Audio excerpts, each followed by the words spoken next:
Hey, this is Tate McRae, and you're tuned in to Ones to Watch.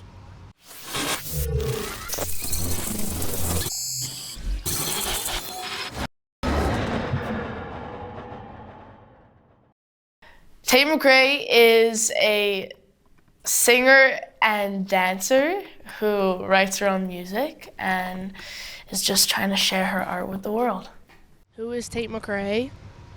I don't know who Tate McRae is. I'm figuring that out slowly. The hardest thing about being a teenager, for me at least, would probably be the mood swings. I swear I'm so up and down, like every single second of every single day. So I mean, that definitely is tough, especially because you're like around so many other teenagers who are also going through a million mood swings. So, I mean, my only way to cope with that is songwriting. The hardest thing about being a teenager today, I would say, is probably the social media aspect of it. I mean, it's kind of torture looking at your phone every single day and comparing yourself to every single person who's out there. So I think that's kind of probably the biggest struggle of a teenager.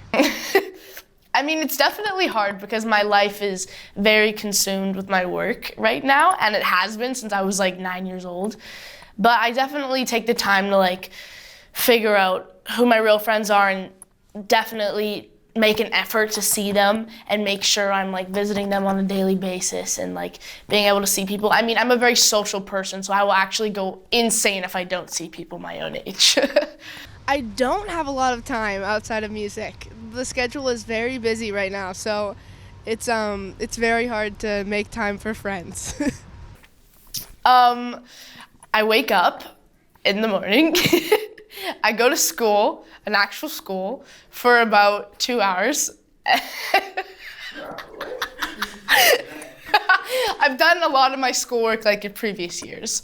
And then I go home, I do all my work, and I write songs, and I get everything done like that I'm supposed to be doing in LA the next week or whatever, so I can like prepare myself and have meetings in that little like time slot, and then I go to dance for like 3 or 4 hours, and then I come home, and then I do homework, and then I go to bed.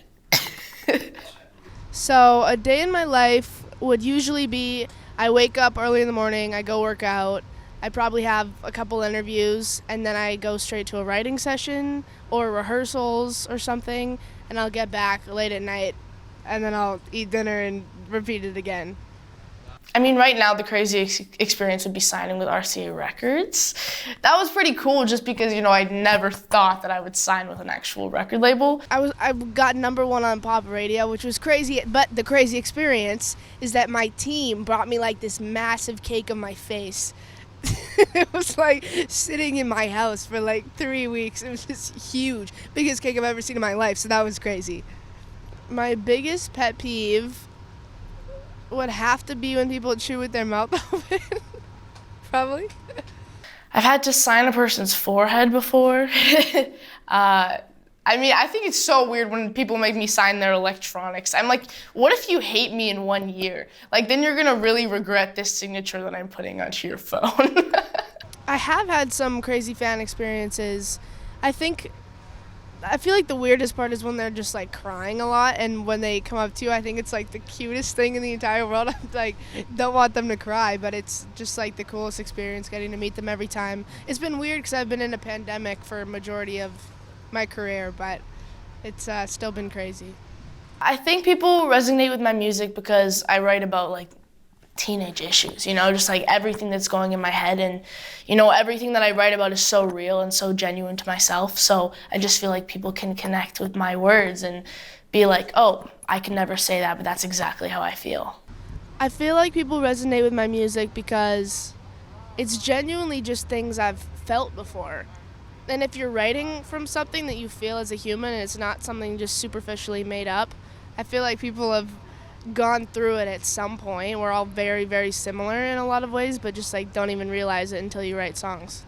In 5 years, hopefully on like a third album or something, performing a lot, going on tour. I'm just moved to LA, so still living in LA. It's kind of hard to think about that in 5 years because you never know like where your music is gonna go or what kind of headspace you're gonna be in 5 years. I definitely would just still want to be creating music, hopefully have an album out and be performing places and living in LA. That would be the dream. Oh my gosh, that's crazy. Being a dancer benefits me in a lot of ways. I think it's because just feeling the music is like the best feeling when you're on stage. So the fact that I can join in with my dancers and literally just be with them dancing the whole time is like the best feeling ever. I'm scared of the dark. I'm actually so scared of the dark. People think the lights in my room are just like trendy and cool, but no. I'm actually scared of the dark. I'm scared of heights, and I'm scared of sharks. My biggest fear is right now death, sharks, and the dark. No way.